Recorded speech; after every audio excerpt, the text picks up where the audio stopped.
என்னப்பா யூஎஸ்ல இருந்த ஷடன் ஒரு வழியா முடிவுக்கு வருது அப்படின்னு கேள்விப்படுறோம். அது மட்டும் இல்லாம ட்ரம்ப் அவங்க பிபிசி நிறுவனத்துக்கிட்ட 8,900 கோடி 8,900 crore வந்து டிஃபமேஷன் கேஸ் ஒன்று போட்டிருக்காங்க. அவருக்கு தரணும் எனக்கு அப்படின்னு சொல்லிட்டு டிஃபமேஷன் கேஸ் போட்டிருக்காங்களே, அதை பத்தி கொஞ்சம் சொல்லலாம். அந்த மாதிரி விஷயம். அது மட்டும் இல்லாம செர்கியோ கார் அப்படின்றவங்க பாத்தீங்கன்னா யூஎஸ் அம்பாசிடர் டு இந்தியா, அவருக்கு வந்து முக்கியத்துவம் கொடுத்து அவரோட பதவியேற்பு விழாலே போயிட்டு யூஎஸ் பிரசிடென்ட் டொனால்ட் ட்ரம்ப் கலந்துட்டு வந்திருக்காங்க. அது ரொம்ப முக்கியமான விஷயமா பார்க்கப்படுது. ஏன்னா இந்த யூஎஸ் ஹிஸ்டரியிலேயே வந்து பாத்தீங்கன்னா ஒரு பதவியேற்பு விழால வந்து ட்ரம்ப் இந்த மாதிரி பிரசிடென்ட் வந்து கலந்துக்கிறது ரொம்ப rarest of the rare moment. So இந்த 3 விவகாரங்களை பற்றியும் நம்ம இந்த வீடியோவில் பார்த்தலாம். மொதல் விஷயம், பிபிசி நிறுவனத்தோட அந்த டாக்குமெண்ட்ரி ஒன்று ரிலீஸ் பண்ணியிருந்தாங்க. சரியா பார்த்தீங்கன்னா அக்டோபர் 28, 2024.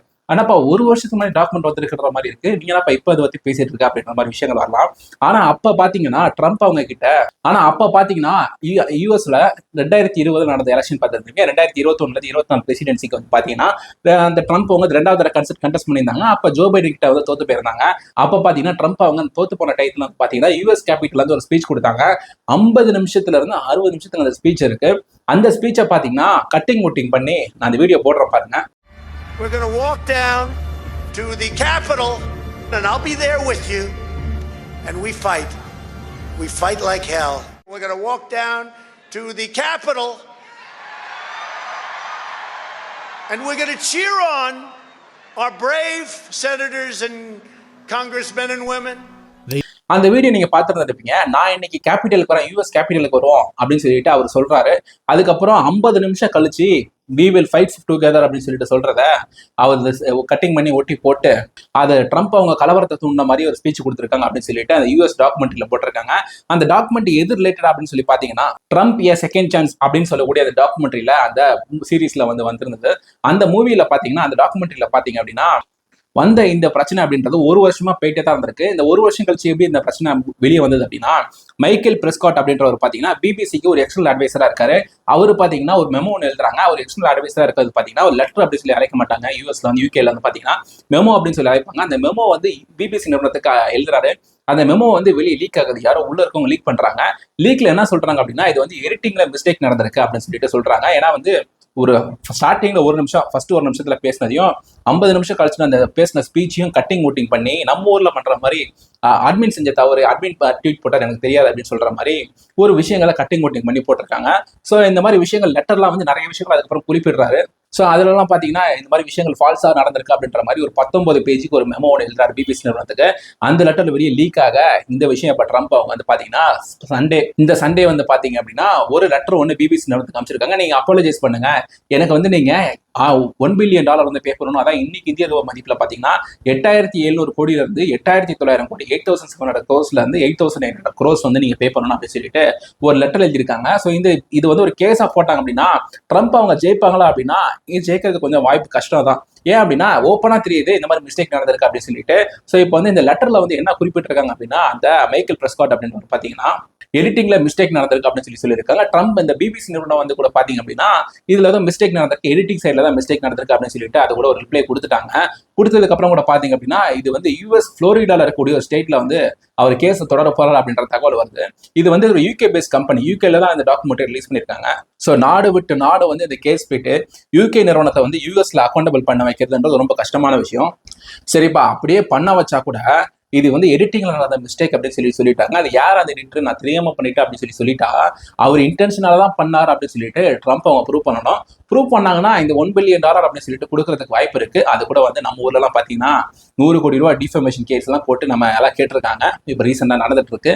அந்த கேஸ்ல எல்லாம் கூட பாத்தீங்கன்னா வந்து குற்றவாளி அப்படின்னு சொல்லிட்டு எழுதுமனர்தாரர் வந்து 100 ரூபாய் ப்ரூவ் பண்ணப்பட்டா கூட 100 கோடி அப்படின்றதெல்லாம் கொடுப்பாங்கன்னு தெரியாது. கேட்ட அமௌண்ட்டோட எப்பயுமே வந்து ஒரு 40%, 50% அந்த மாதிரி தான் கொடுப்பாங்க.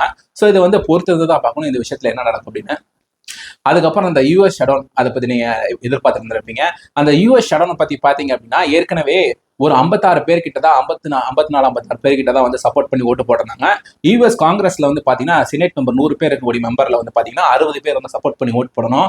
அது இல்லாம பாத்தீங்கன்னா 3-4 ஆப்ஷன் இருக்கு இந்த இந்த ஷடோனை வந்து ஓவர் கம் பண்றதுக்கு. அந்த ஆப்ஷன்லாம் அது யூஸ் பண்ணாம பேச்சுவார்த்தை மூலயமா வந்து பாத்தீங்க அப்படின்னா ஒரு 4 டெமோக்ராட் 5-6 டெமோக்ராட் வந்து பாத்தீங்கன்னா நான் வந்து ஓட்டு போடுறேன் அப்படின்னு சொல்லியிருக்கிறதுனால வந்து பாத்தீங்கன்னா ஒரு 60-60x40 அப்படின்னு சொல்லிட்டு இந்த ஓட்டு வந்து கரெக்டா வாங்கிட்டாங்க. வாங்கினதுனால இந்த பில் அப்படின்றது பாஸ் ஆகிடுச்சு. அதுக்கப்புறம் பாத்தீங்கன்னா இப்ப ரெண்டாவது என்ன நடக்க போகுது அப்படின்னா 456 பேர் இருக்கக்கூடிய இப்ப நீங்க வந்து யூஎஸ் செனேட்ல வந்து ஓகே இருக்கு. யூஎஸ் செனேட்ன்றது ஒரு ராஜ்யசபா மாதிரி வச்சுக்கோங்க. அதுக்கப்புறம் லோக்சபால வந்து ஓகே ஆகணும். அந்த லோக்சபா வந்து என்னன்னு பாத்தீங்கன்னா ஹவுஸ் ஆஃப் ரெப்ரஸன்டேட்டிவ்ஸ். அதுல வந்து பாத்தீங்கன்னா 456 பேர் இருப்பாங்க. அந்த 456 பேர் இருக்கக்கூடிய சபையில அது ஓகே ஆயிட்டு அதுக்கப்புறம் பிரசிடென்ட் வந்து சைன் பண்ணணும். ஓகே, இந்த 456 பேர் வந்து ஓகே சொல்லிடுவாங்க கூட வச்சுக்கோங்களேன். அதுக்கப்புறம் பிரசிடென்ட் சைன் பண்ணிடுவாங்க.